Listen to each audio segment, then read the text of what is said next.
आगाज में सबसे पहले बात कर लेते हैं। ओपन एक्सचेंज मार्केट में डॉलर पर कैप हटा दिया गया है। ओपन करेंसी मार्केट में डॉलर ने महंगा होने का साबिका रिकॉर्ड तोड़ दिया है। अमेरिकी डॉलर यकदम 11 रुपए 75 पैसे महंगा हो गया है। तफसीलात जानेंगे अशरफ खान से। अशरफ बताइएगा, अब डॉलर कितने तक पहुंच गया है? जी, यहाँ पे जो पहला रेट आया था, क्योंकि एक्सचेंज कंपनी ने गुज़िश्ता रोज ये ऐलान किया था कि डॉलर में जो रेट को बढ़ने से रोकने के लिए फिक्स रेट जारी किया था, जिसपे कैप लगाया गया था, उसको हटा दिया गया है। और आज स्टेट बैंक के इजलास में ये आगाह भी कर दिया गया है, जिसके बाद जो पहला रेट जारी हुआ था, जिसमें डॉलर ओपन एक्सचेंज रेट में 11 रुपए 75 पैसे महंगा होकर 252 रुपए 50 पैसे बुलंदी के साथ कायम कर दी थी। अब एक्सचेंज कंपनी ने नया रेट जारी किया है। स्टेट बैंक का इजलास खत्म हो गया है। इजलास में गवर्नर स्टेट बैंक को ये बता दिया गया है कि जो एक्सचेंज कंपनी की जो कैप लगाया गया था डॉलर के रेट को रोकने के लिए, वो हटा दिया गया है। अब एक्सचेंज में जो रेट होगा वही होगा, जिसके बाद नया rate exchange company administration of Pakistan की जाने से अब जारी किया गया है। तो स्टेट बैंक का प्रेशर भी देखा गया है, जिसके बाद अब ओपन एक्सचेंज रेट में जो डॉलर अब 2 रुपए 25 पैसे महंगा होकर 243 रुपए पर पहुंच गया। दूसरा रोज 240 रुपए 75 पैसे रेट था ओपन एक्सचेंज का, जबकि ब्लैक मार्केट में देखा जाए 250 से 255 रुपए रेट चल रहा था, जिसको खत्म करने के लिए ये फैसला हुआ है कि ओपन एक्सचेंज में जो डॉलर को फिक्स करने का जो रेंज बाउंड रखा गया था, यानी जिसे कैप कहते हैं, वो हटा दिया जाएगा।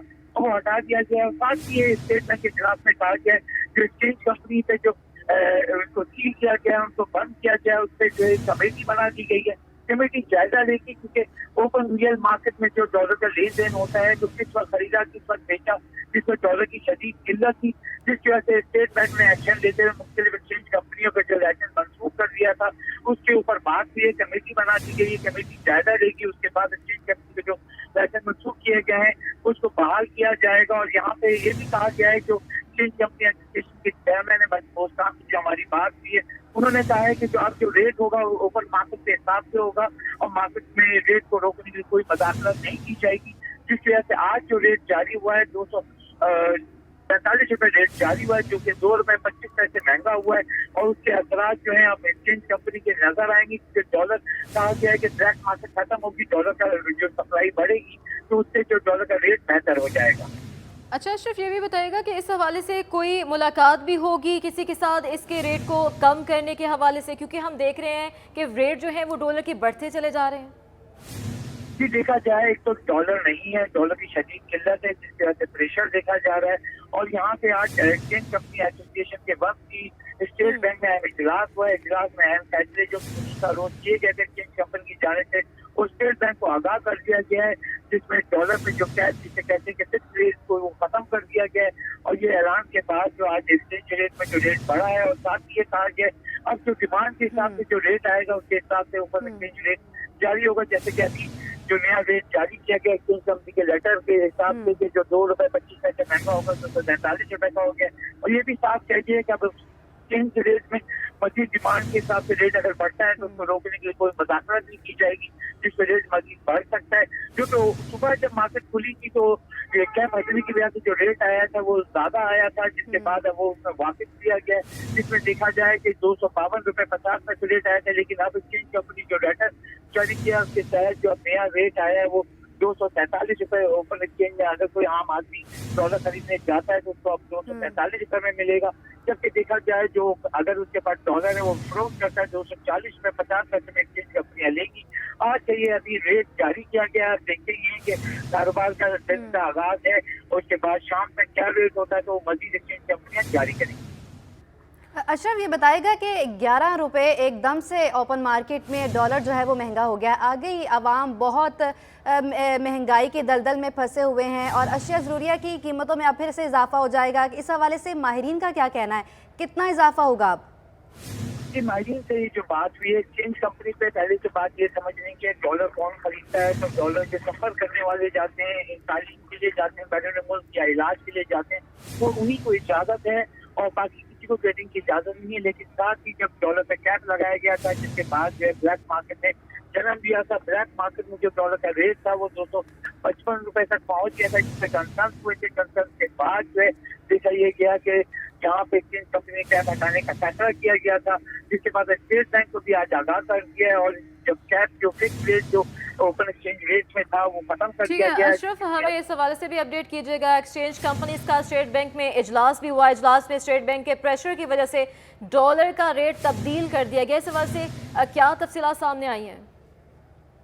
जी, जो पहले रेट जारी हुआ था, जैसे कि मैंने पहले भी बताया कि जो ओपन मार्केट में पहला रेट आया था 11 रुपए 75 पैसे महंगा होकर जो है डॉलर जो है 252 रुपए 50 पैसे पहुंच गया था। स्टेट बैंक के इजलास के बाद रेट में फिर से तब्दीली हुई है और रेट में तब्दीली होने के बाद जो एक्सचेंज कंपनी ने रेट जारी किया है वो नया रेट आया कि डॉलर ओपन मार्केट में जो है 2 रुपए 25 पैसे महंगा हो गया और गुज़िश्ता रोज जो 240 रुपए 75 पैसे का वो बढ़कर 245 रुपए में पहुंच गया। यानी अब आम आवाम सफर के लिए या सेहत के लिए या इलाज के लिए अगर जाता है वहाँ ओपन एक्सचेंज कंपनी पे, जिसमें वहाँ उनके पास वीजा भी लगा हुआ, पासपोर्ट भी हो, दिखा के उनको जो डॉलर अब 243 रुपए का मिलेगा। और अगर किसी आवाम के पास डॉलर मौजूद है, वो डॉलर बेचना चाहता है, तो डॉलर एक्सचेंज कंपनियां 240 रुपए 50 पैसे में खरीदेंगी और आवाम को डॉलर जो 245 रुपए फरोख्त करेंगी। साथ ही एक्सचेंज कंपनी का जो स्टेट बैंक में इजलास हुआ है, इजलास में ये साफ बता दिया गया है कि जो एक्सचेंज कंपनियां जो लाइसेंस पे पाबंदी लगाएगी, स्टेट बैंक की जानिब से मुफ्त एक्सचेंज उसको बहाल करने के लिए कमेटी बना दी गई है। कमेटी जायजा लेगी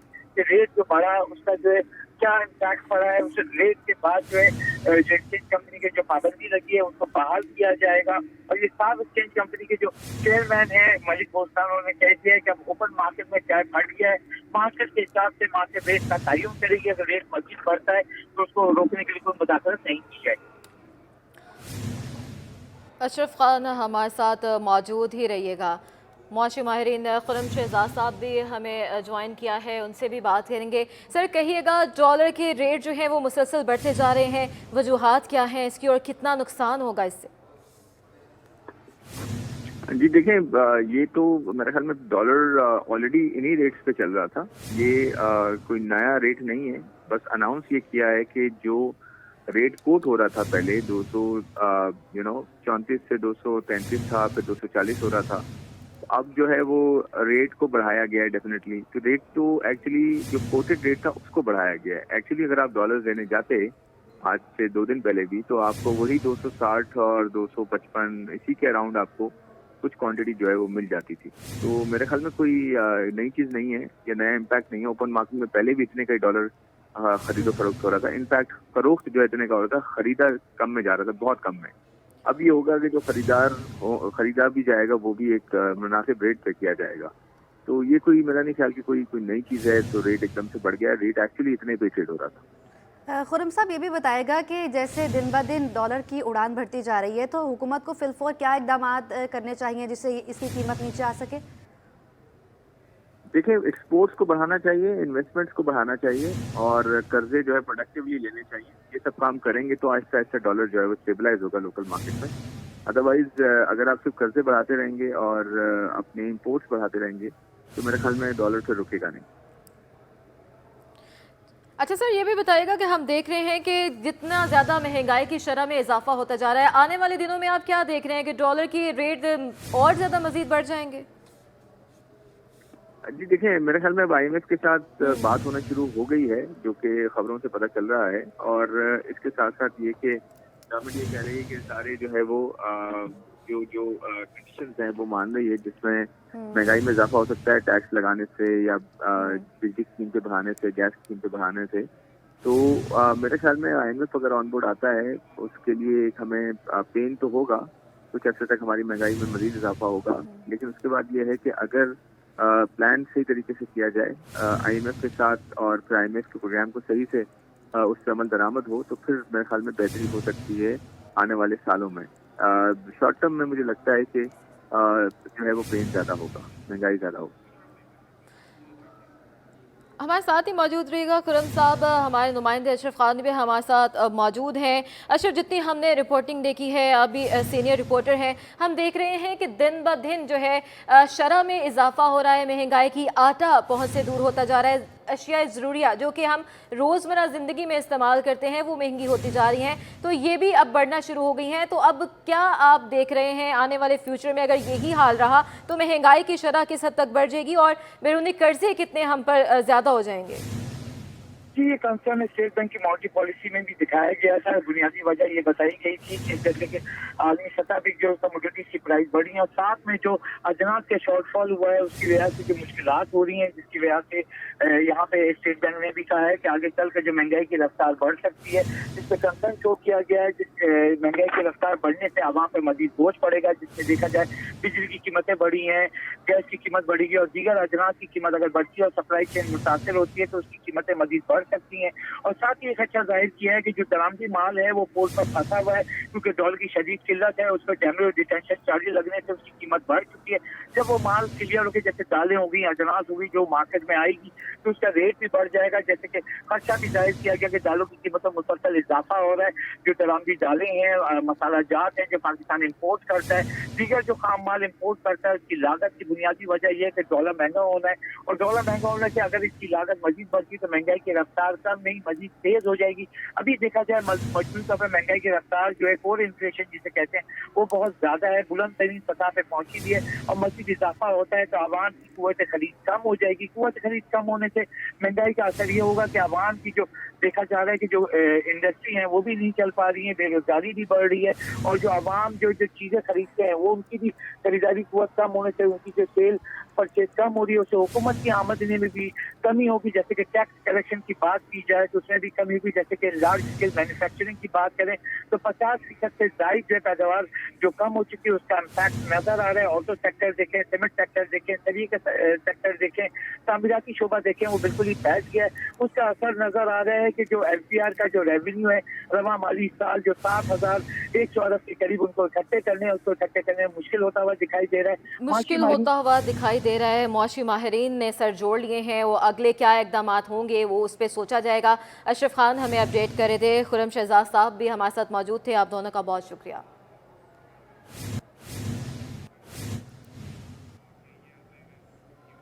अब आपको बताएं कि महंगाई के तूफान ने ग़िज़ाई अजनास की कीमतें आसमान पर पहुंचा दी हैं। शहर में रिटेल की सतह पर चावल 20 से 30 रुपए किलो तक महंगा हो गया है। मज़ीद बात करेंगे, वसीम इफ्तिखार हमारे साथ मौजूद हैं। वसीम, आगाह कीजिएगा इस बारे। आज बिल्कुल शहर में महंगाई का राज बदस्तूर बरकरार है। अगर हम बात करें ग़िज़ाई अजनास की और बिल्कुल चावल की, तो चावलों की कीमतों में इजाफा देखने में आ रहा है।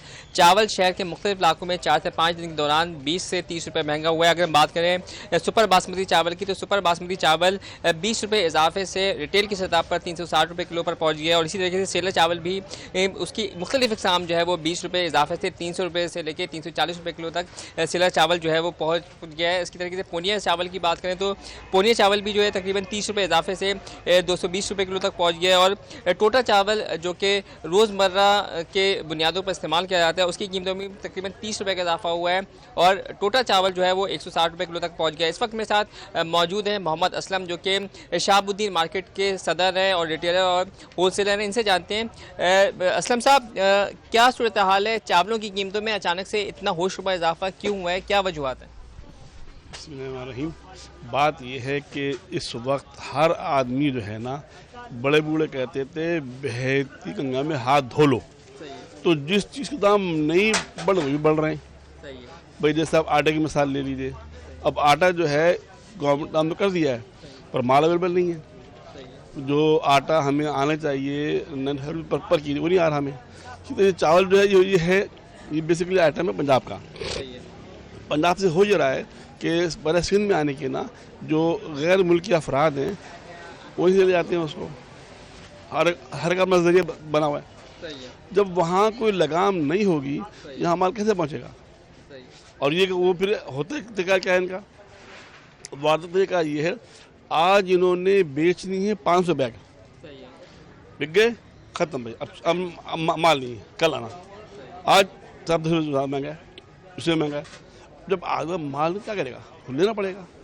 आज भी थे मोहम्मद असलम, जिनका कहना है कि इस वक्त सूरत हाल ये कि जो इस वक्त चावलों की कीमतों में इजाफा हुआ है उसकी बुनियादी वजह यह है कि उसको जो है वो ज़ख़ीरा किया गया है और तलब और रसद जो है वो उसमें जो है वो फ़र्क देखने में आ रहा है। तलब ज़्यादा है और सप्लाई कम की जा रही है और इस तरीके से जो है मसनूई बहरान चावल का पैदा किया जा रहा है ताकि कीमतों में इजाफा हो सके। इनका मुतालबा है कि हुकूमत जो है फौरी तौर पर जो मुनाफाखोर हैं और जिन्होंने चावल ज़ख़ीरा कर रखा कार्रवाई करे ताकि चावलों की कीमतों में कमी आ सके। जी अब आपको बताएं कि एमक्यूएम का फरवरी के पहले हफ्ते से एहतजाज शुरू करने का ऐलान। डॉक्टर खालिद मकबूल सिद्दीकी ने प्रेस कॉन्फ्रेंस में कहा कि अवाम का मुकदमा अवाम के पास लेकर जाएंगे। इलेक्शन कमीशन और सिंध हुकूमत को मौका दे रहे हैं, अगले हफ्ते से दोबारा हल्का बंदियां शुरू हो जानी चाहिए। जनवरी को इलेक्शन नहीं, एक एक्शन हुआ था। 15 जनवरी को कराची हैदराबाद के अवाम के हक, जमहूरी हक के खिलाफ एक ऑपरेशन हुआ है। तस्लीम नहीं कर रहे, हम अवाम के पास उनका ही मुकदमा लेके जाएंगे। 12 जनवरी 2023 को तो इंतखाबात के दिन कराची में कोई हल्का बंदियां नहीं थी। हल्का बंदियों के बगैर कौन से इलेक्शन होते हैं दुनिया भर में, इसके बारे में भी हमें बता दिया जाए। अब इस हवाले से इंशाअल्लाह ताला कराची के अवाम के एहतजाज और उनके हक के खातिर हम निकले हैं। हम अवामी राय भी हमवार करेंगे और जो लोग राय बनाते हैं उन तक भी जाएंगे और जो कुछ जमहूरी हक हमारा एहतजाज का है उसको हम इस्तेमाल करेंगे। फरवरी के पहले वीक में हमारा ये सिलसिला शुरू होगा। इससे पहले हम इलेक्शन कमीशन को और सिंध गवर्नमेंट को दोनों को मौका दे रहे हैं। 10-1 वापस हो चुका है, यानी कि अब इलेक्शन कमीशन को अगले हफ्ते दोबारा हल्का बंदियां शुरू कर दें। एमक्यूएम ने नई हल्का बंदियों के लिए दबाव बढ़ा दिया है। राबता कमेटी ने फरवरी में सियासी मैदान सजाने का ऐलान कर दिया है। कराची समेत सिंध भर में जलसे और रैलियां निकाली जाएंगी। आपको बताएं कि एमक्यूएम ने नई हल्का बंदियों के लिए दबाव बढ़ा दिया है। राबता कमेटी ने फरवरी में सियासी मैदान सजाने का ऐलान कर दिया है। कराची समेत सिंध भर में जलसे और रैलियां निकाली जाएंगी। ये मुतालबा पहले भी रखा गया था। बल्दियाती इलेक्शन से पहले एमक्यूएम की जानिब से कि हल्का बंदियां दोबारा करवाई जाएं, फिर एमक्यूएम की जानिब से बायकॉट किया गया और बल्दियाती इंतखाबात हो गए और अब दोबारा से अपने मुतालबात के हक के लिए वो सड़कों पर निकलने का दबाव डालेंगे और एहतजाज भी किया जाएगा। एमक्यूएम ने नई हल्का बंदियों के लिए अब दबाव बढ़ा दिया है। राबता कमेटी ने फरवरी में सियासी मैदान सजाने का ऐलान कर दिया है। कराची समेत सिंध भर में जलसे और रैलियां निकाली जाएंगी। इस बारे में जानते हैं हमारे नुमाइंदे आजिज जमाली से। जी आजिज, आगाह कीजिएगा। जी देखिए, एमक्यूएम राब्ता कमेटी का कल शाम से एक तवील इजलास शुरू हुआ था जो रात गए तक जारी रहा। इसी वजह से इस इजलास की रात कोई प्रेस कॉन्फ्रेंस नहीं हो सकी थी। आज एमक्यूएम राब्ता कमेटी के तमाम अहम रहनुमाओं ने प्रेस कॉन्फ्रेंस की है, जिसमें डॉक्टर खालिद मकबूल सिद्दीकी, मुस्तफ़ा कमाल, डॉक्टर फारूक सत्तार और राब्ता कमेटी के दीगर तमाम अरकान शरीक थे। ख़बर तो कल दे चुके थे, लेकिन आज उसकी काफ़ी वाज़े यहाँ पे हल्का बंदियों के हवाले से, मर्दमशुमारी के हवाले से और नताइज के हवाले से एमक्यूएम ने बड़ा वाज़े मौक़िफ़ अख्तियार किया है कि फरवरी का जो महीना है वो पूरा महीना मोबिलाइजेशन का महीना रहेगा, जिसमें रैलियाँ होंगी, वर्कर्स इजलास होंगे, एहतजाजी जलसे होंगे मुख्तलिफ सिंध के मुख्तलिफ शहरों में। और फिर फरवरी के आखिर में एक बड़ा जलसा होगा कराची में, और जलसे की तारीख या जगह तो नहीं बताई गई, लेकिन इम्कान ये है कि मज़ार कायद से मुत्तसिल जो जना ग्राउंड है वहाँ पे एक बहुत बड़ा जलसा होगा। तो ये एमक्यूएम ने एक बार फिर इस मौक़िफ़ को दोहराया कि सिंध हुकूमत ने हल्का बंदियों का नोटिफिकेशन 12 जनवरी को जब वापस ले लिया तो उसके बाद 15 जनवरी के जो इलेक्शंस हैं उनकी कानूनी हैसियत नहीं है। ये भी मुतालबा किया है एमक्यूएम ने कि इलेक्शन कमीशन ऑफ पाकिस्तान आज से ही नई हल्का बंदियों का काम शुरू करे, और इन्होंने कहा कि अदालतों का दरवाज़ा भी खटखटाएंगे। तो ये बड़े अहम फैसले थे एमक्यूएम राब्ता कमेटी के इजलास में जो गुज़श्ता शब तक जारी रहा, और आज इन फैसलों का यहाँ पर एमक्यूएम के रहनुमाओं ने एक प्रेस कॉन्फ्रेंस के ज़रिए ऐलान किया। तो लग ये रहा है एमक्यूएम के मूड से कि एमक्यूएम मूवमेंट की तरफ जा रही है, जदोजहद की तरफ जा रही है, एहतजाज, मुजाहरे, रैलियाँ, जलसे। तो इससे लग रहा है, एक सवाल ये भी हुआ कि आप तो हुकूमत का हिस्सा हैं, तो डॉक्टर खालिद मकबूल सिद्दीकी ने कहा कि हम ठीक है। आजिज जमाली हमें अपडेट कर रहे थे, आपका बहुत शुक्रिया। कुछ बात करते हैं शहर के मसाइल पर। तो प्रीटी स्ट्रीट पर मौजूद पेडेस्ट्रियन ब्रिज की हिफाजती ग्रिल गायब होने से हादसात रूनुमा होने लगे हैं। तफसीलात बताएंगे जवाद आसफ। बिल्कुल, इस वक्त मैं मौजूद हूँ प्रीडी स्ट्रीट पर, एक पेडिस्ट्रियन ब्रिज पर। इसकी अगर मैं हालत की बात करूँ, यहाँ पर जो हिफाजती ग्रिल होती है वो यहाँ पर मौजूद नहीं है। रोज़ाना यहाँ से बुज़ुर्ग बच्चे गुजरते हैं जो कि जिसकी वजह से हादसा रोनू आ रहा है। मेरा कैमरामैन दिखा, ये देखे, ये जो हिफाजती ग्रिल होती है वो मौजूद नहीं है और वो इस कदर ख़तरनाक है कि यहाँ पर जो है वो जो है हादसा रोनुमा होते हैं। यहाँ से ख़वातीन भी गुजरती हैं। इर्द गिर्द जो है वो यहाँ पर स्कूल भी हैं, दफातर भी मौजूद हैं। हमारे साथ इस वक्त एक रिहायशी मौजूद हैं, उनसे इस बाबत पूछते हैं। मोहम्मद सलीम साहब, बताइएगा कि ये यहाँ पर हिफाजती ग्रिल मौजूद नहीं है, तो क्या कहेंगे आप इस बारे में? यही कहेंगे, यहाँ पे इंतज़ामिया है ही नहीं जो देखे कम अज़ कम ये, क्योंकि कोई हादसा होगा बड़ा तो फिर ये देखी जाएगी। यही है यहाँ पे मामला। तो कोई कुछ आता नहीं, कुछ कहता नहीं है इस बारे में कि हम इसे बनाएंगे कि रोज़ाना बच्चे आप आए, आपने देखा है ना अभी, सही है, ऐसे वो भी देख सकते हैं यहाँ पे, क्योंकि यही है यहाँ पे मसला। तो आपको किसी से उम्मीद है कि वो इस मसले को हल करेगा? देखो, कोई भी अल्लाह का नेक बंदा होगा वो कर देगा भाई, उम्मीद तो यही कह सकते हैं हम तो, और इससे ज़्यादा कुछ भी नहीं कहेंगे। तो देखा आपने, इनका जो है वो यही कहना था कि उम्मीद तो अब कोई नेक बंदा आ जाए तो उससे ही होगा, अब बाकी जो है वो कोई भी पुरसाने हाल नहीं है। रोज़ाना यहाँ से सैकड़ों लोग गुजरते हैं, लेकिन किसी के कानों पर जो है वो जू तक नहीं रेंगती। जी, शोबा सेहत से आपको बताएं कि मरीजों को मजीद बीमार होने से बचाने के लिए अस्पतालों की सफाई भी बहुत अहमियत की हामिल है। सिविल अस्पताल में इस्तेमाल शुदा ड्रिप्स, इंजेक्शंस वगैरह कहाँ डाले जाते हैं, ये बताएंगी हमारी नुमाइंदा राबेल अशरफ। जी बिल्कुल, इस वक्त मैं मौजूद हूँ सिविल अस्पताल में, और ज़ाहिर है कि अस्पताल है तो यहाँ की जो सफाइयाँ वगैरह यहाँ पर बहुत ज़रूरी होती है, क्योंकि आए रोज़ यहाँ पर मरीज़ आते रहते हैं। इसी हवाले से हम यहाँ पर हमारे साथ एडिशनल MS नसरुल्लाह मेमन साहब मौजूद हैं, इनसे बात करते हैं, जिसे मुझे बताइएगा कि मतलब अस्पताल के अंदर ज़ाहिर है वार्ड्स वगैरह के अंदर कोई भी ऐसी चीज़ें वगैरह इस्तेमाल होती है जैसे खाने पीने की या ड्रिप्स वगैरह, तो इसको आप लोग किस तरह मैनेज करते हैं, इसके ऊपर थोड़ी सी बात बताइएगा। जी, ये हमारी हॉस्पिटल वेस्ट मैनेजमेंट है, और हॉस्पिटल वेस्ट मैनेजमेंट इंतहाई ज़रूरी है। अकॉर्डिंग टू जो है हमारे एनवायरमेंटल प्रोटेक्शन एजेंसी के रूल 2014 के तहत होती है, उसके मुताबिक ये होता है कि 3 किस्म के हमारे पास बिन्स होते हैं जो मौजूद होते हैं। एक रेड बिन होता है, एक येलो बिन होता है, एक जो ना ग्रे कलर का बिन होता है। अब ग्रे कलर का जो बिन होता है उसमें हम जो है ना वो नॉन टॉक्सिक जो है ना वो चीज़ें हैं, जैसे पेशेंट ने खाना खाया और जूस पिया, डब्बा फेंक दिया उसका, चावल खाए, चावल फेंक दिया उसके, मतलब ये जो नॉन टॉक्सिक चीज़ें जो पेशेंट अपने इस्तेमाल करके और जो फेंकता है, तो ये नॉन टॉक्सिक होती हैं। और दूसरी बात ये होती है कि एक फार्माकोलॉजिकल वेस्ट होता है, एक पैथोलॉजिकल वेस्ट होता है। तो जो भी मेडिसिन वगैरह यूज़ करती है स्टाफ नर्सेज, डॉक्टर्स वगैरह मरीज़ों के लिए, तो वो जो है ना वो हम उसको फार्माकोलॉजिकल वेस्ट, और उसके अलावा पैथोलॉजिकल वेस्ट जो पैथोलॉजी के सैंपल्स वगैरह होते हैं या पैथोलॉजिकल जो टिश्यू चीज़ें होती हैं, वो हम जो है ना वो येलो डस्टबिन में डालते हैं। और रेड जो होता है वो बिल्कुल टॉक्स और शार्प चीज़ें होती है, सर्जिकल ब्लेड्स हैं या और कोई टॉक्सिक मटेरियल है जो भी इस्तेमाल होता है, जो फिर उसको हम रेड बिन में डालते हैं। उसके बाद वो वहाँ पे जो है ना मतलब सेग्रीगेट करके वार्ड से, और फिर जो है ना वो फुल प्रूफ तरीके से ट्रेवल होके जो हमारा वेस्ट मैनेजमेंट का एक रूम बना हुआ है यहाँ पे, जो ना वहाँ पे आता है। वहाँ पे फिर जो ना उनकी जो ना कुछ जो जहरीले होते हैं टॉक्सिक, उनकी इंसाइनेशन होती है, और जो नॉन टॉक्सिक होता है वो फिर जो है ना वो KMC के ज़रिए जो है ना उसको हम भेज देते हैं।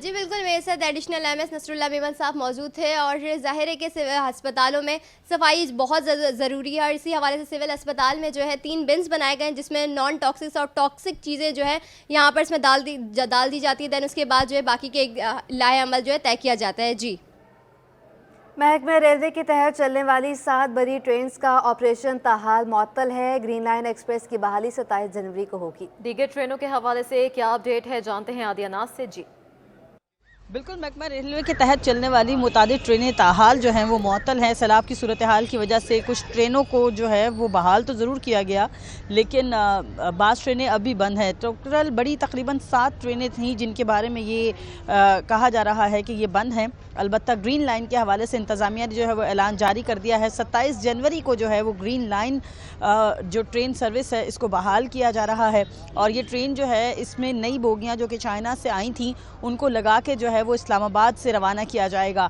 27 तारीख को कराची से एक ग्रीन लाइन रवाना होगी, जबकि 27 तारीख को ही इस्लामाबाद से एक ग्रीन लाइन कराची के लिए रवाना होगी, जिसका इफ्तिताह वज़ीर आज़म पाकिस्तान शहबाज शरीफ करेंगे। दीगर ट्रेनों के हवाले से बात करें तो बोलान मेल ताहाल बंद है, इसी तरह से शालीमार एक्सप्रेस बंद है, सर सैयद एक्सप्रेस भी बंद है, बहाउद्दीन ज़करिया के हवाले से है कि ये भी बंद है, शाह हुसैन ट्रेन जो है ये भी मुअत्तल है। बोलान मेल के हवाले से ये कहा यह जा रहा है कि जब तक कोयटा का जो ब्रिज है जो कि डैमेज हुआ था वो ठीक नहीं हो जाता तब तक जो है वो बुलान मेल के हवाले से कोई अपडेट नहीं है। अलबत्ता शालीमार, बहाउद्दीन ज़करिया और सर सैयद एक्सप्रेस के हवाले से ये कहा जा रहा है कि इन्हें जनवरी के आखिर या फिर फ़ैब के पहले हफ्ते में जो है वो इनको भी शुरू कर दिया जाएगा। बात करें अगर शाह हुसैन एक्सप्रेस की, तो शाह हुसैन एक्सप्रेस के हवाले से कोई अभी ख़ास अपडेट नहीं दी है महकमा रेलवे ने कि इनको जो इस ट्रेन को जो है वो कब बहाल किया जाएगा। Shalimar express, sir Syed express और बहाउद्दीन ज़करिया जो है ये पहले प्राइवेट कंपनी के तहत थी, लेकिन शालीमार एक्सप्रेस और बहाउद्दीन ज़करिया जो है वो अब महकमा रेलवे के तहत ही चलेगी, क्योंकि ये ठेका जो है वो ख़त्म कर दिया गया है। इसी तरह से ये ट्रेन शेड्यूल जो कि महकमा रेलवे के अफसरान की जानिब से बताया गया है, तो जल्द इसको जो है वो बहाल किया जा रहा है, क्योंकि ये वो ट्रेनें थी जो कि सैलाब की सूरत हाल के पेश नज़र बंद की गई थी। मुकम्मल तौर पर ऑपरेशन बंद किया गया था, जिसके बाद मरहलावार जो है तकरीबन 13 ट्रेनें जो हैं वो कराची से अंदरून मुल्क रवाना की गई और मुल्क के मुख्तलिफ हिस्सों से जो है वो कराची अब भी सफ़र कर रही हैं। ये 7 ट्रेनें बंद थी, जिनके हवाले से अब ये कहा जा रहा है कि इनमें से एक ग्रीन लाइन तो 27 तारीख से शुरू हो रही है। जी।